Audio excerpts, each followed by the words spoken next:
Welcome back. This is Daybreak, and thank you for staying with us. The hashtag on X is Citizen Daybreak. The SMS code is 22422 at Citizen TV Kenya and at Ayub Abdikadir. Demas Kiprono is the Acting Executive Director, ICJ Kenya. Good morning, Demas. Good morning. Good to have you here on the broadcast. Maliba Arnold is Strategic Communication Advisor at the United Democratic Alliance Party. Good morning. Morning, sir. Lovely having you here, Arnold. And Eric Theuri is the former president of the Law Society of Kenya. Gentlemen, your time is all appreciated. Let's first begin with a look at the front pages of the publications. And the Daily Nation, 6 on police radar over youth demos, and detectives have listed 6 prominent politicians, 2 NGOs, and a businessman as being behind the wave of violent demonstrations across the country.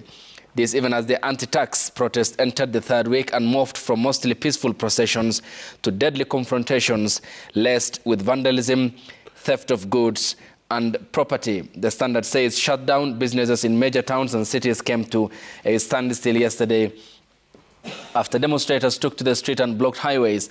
The demonstrators have, however, degenerated into acts of looting and property destruction after thugs infiltrated the protests across the country, causing massive losses. That is further highlighted on pages number 4 and 5. Coming to you first, Arnold, looking at events of yesterday and a week ago when Parliament was stormed.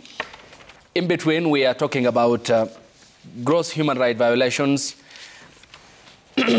looting and destruction of property, businesses that are shut, schools that are no longer tenable because of the notices that were issued. I mean, it seems that we are far away from the intended objectives if you look at the protest on one end and also how the authorities have responded. First of all, Ayub, as a country, of course, we are at a very defining moment. And I personally would like to associate myself with the moment that we are in as a country. And first and foremost, actually condole with the families of the protesters that lost their lives. We also have got officers who also lost their lives, and we've got emergency workers. I think 1 or 2, if the numbers so far shared are anything, that have also actually lost their lives. It's also important to pass our sympathies to those who actually are nursing different injuries, both law enforcers, demonstrators, and emergency workers also. So it's quite a delicate moment for the nation. And this has to be our moment. It cannot be the moment of them versus us. So be that as it may, your question is on violation of human rights. But then now we are in a crisis. And of course, in a crisis, there is attribution. Somebody must be responsible for something. So, first of all, we have got a group of Kenyans who, out of a legitimate cause, democratic and also constitutional, have been exercising their right. Largely, we will actually dwell on Article 37, or rather speak of Article 37. Article 37 has got 2 parts to it, but largely we've seen one part, of course. When we speak about demonstration, a lot of times in this country, picketing is not very popular. We've not seen so much. So far, we've not seen picketing really out there. But then also picketing is also protected in Article 37. And picketing here means that sometimes if you are to go out, you are protesting for a cause, you are demonstrating for a cause. And again, in Article 37, you will realize that the crafters of a constitution deliberately use the word demonstration as opposed to protesters, because protesting has got 2 elements to it. If you are to get into a quantitative definition of what a protest would be, it has got a bias that sometimes then can actually get onto the edge of Article 37, as it were, because it talks about peaceably and armed. You have got a right to that. So a protest generally has got both sides to it. And that's why the crafters of the Constitution, the drafters, deliberately use the word demonstration. And then, of course, there is the picketing part of it. So far, we've not seen picketing to that end. So here we are. There has been, so when we speak about a gross violation of human rights, there are 2 parts to it. When you exercise your Article 37 rights, it doesn't mean that you suspend the same, or the Bill of Rights for other people is suspended. It means that even as you enjoy those rights, all the other people enjoy that. So we've seen out of operational oversights, are what I would call operational crimes. We've seen lives lost, and there are independent and competent institutions that will be dealing with that. Yesterday, the CES for Interior and the President himself spoke to the media the other day and said that that is actually also being worked on, even as we look at this other end. So, and then on the other side also, we've seen part of the group that comes out to the street also violate the rights of other people. Those two are rights. Right to own property, for example. Right to go about your business as usual. So we are at a time that is a little bit delicate and there's too much. But we should actually move very fast and speak about what is necessary at the moment. Yeah, we'll talk about the necessary aspect because of the concessions made by the government, including the president's admission and acknowledgement that he will appear on the platform that the Gen Z's desire, which is on X. He confirmed that on Sunday.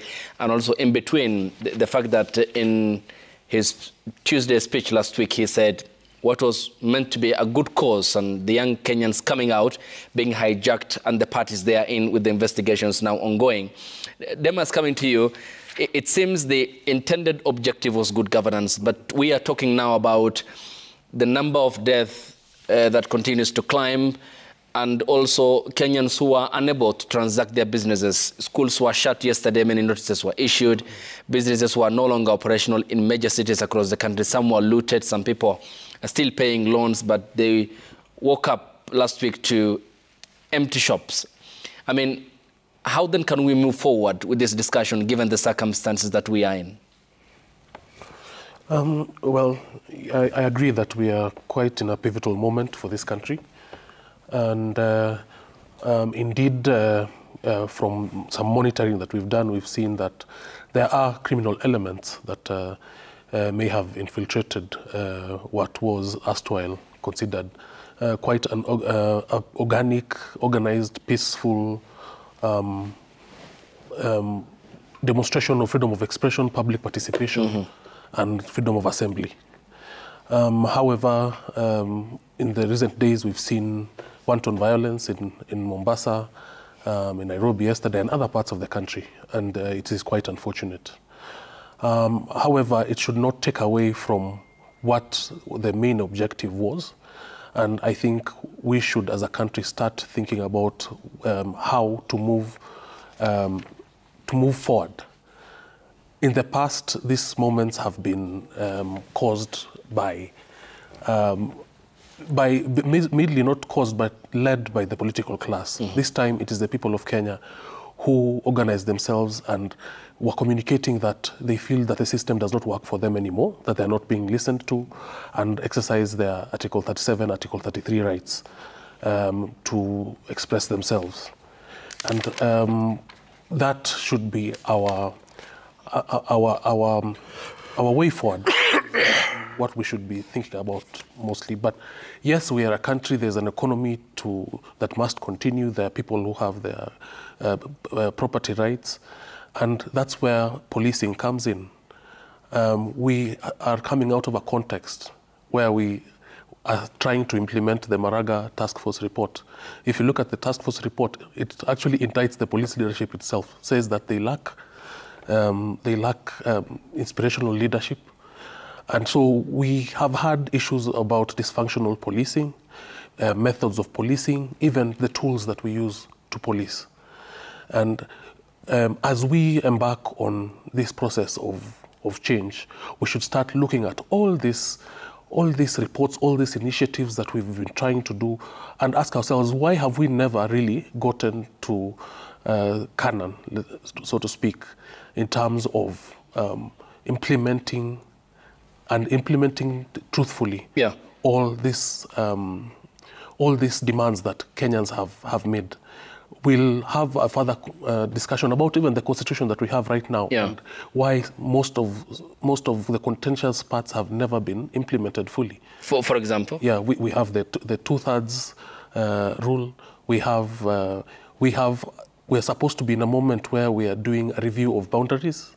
Yet, because the political class felt that there are squabbles about how commissioners are chosen are more important, we don't have commissioners. And so even as we embark on this moment, we must start thinking about IEBC itself. And remember, that was almost the foiling the BBI process also, where it was realized that for majority of the time we didn't have an IEBC. So what is this?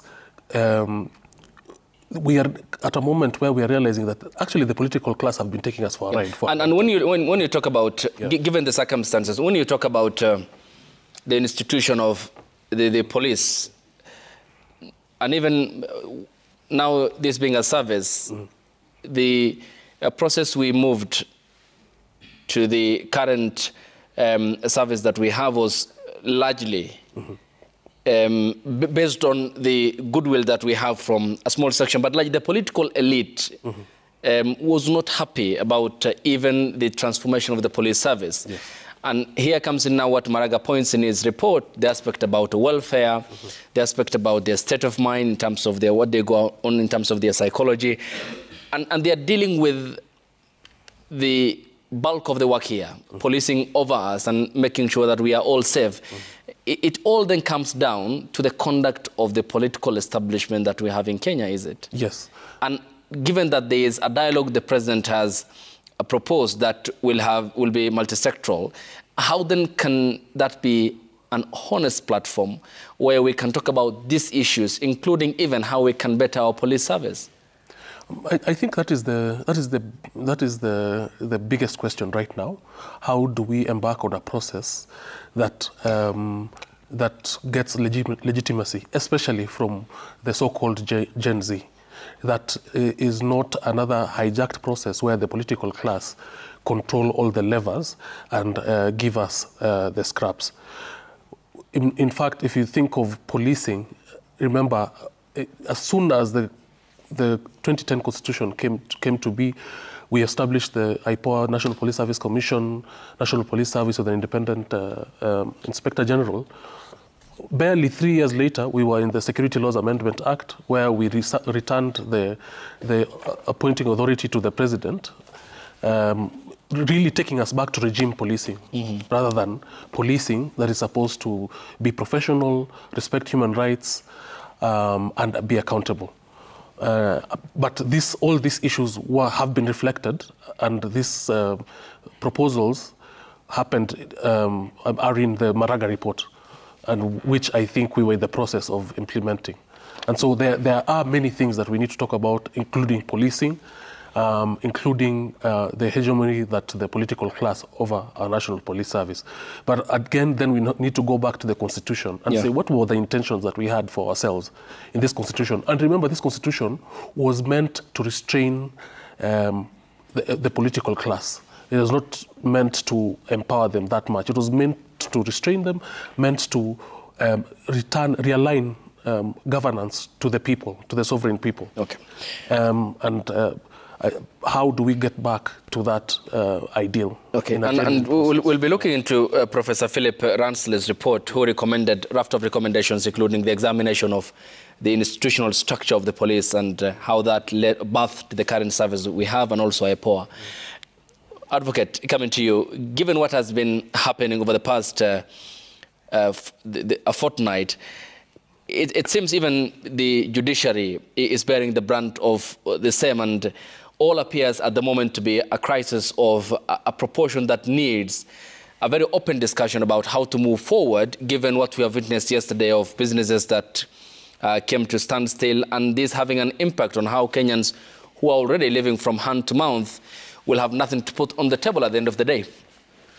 Indeed, Ayub. The events that we've witnessed in the country for the last 2 weeks have been one where you can characterize it as an expression of certain frustrations, the taking out of hardships that people are feeling. And I think that it's very difficult to just put your finger on and touch exactly what the complaint I mean, everyone has. The challenge, and that's why it becomes a bit difficult to respond to these protests that we have seen and the issues that are surrounding it. But that said and done, generally speaking, I think for me what comes out is that there appears to be frustration in terms of our governance. And people feeling that the promise that the country has is not being realized, and so to speak in a manner that there is no trickling down of these benefits to the mwananchi.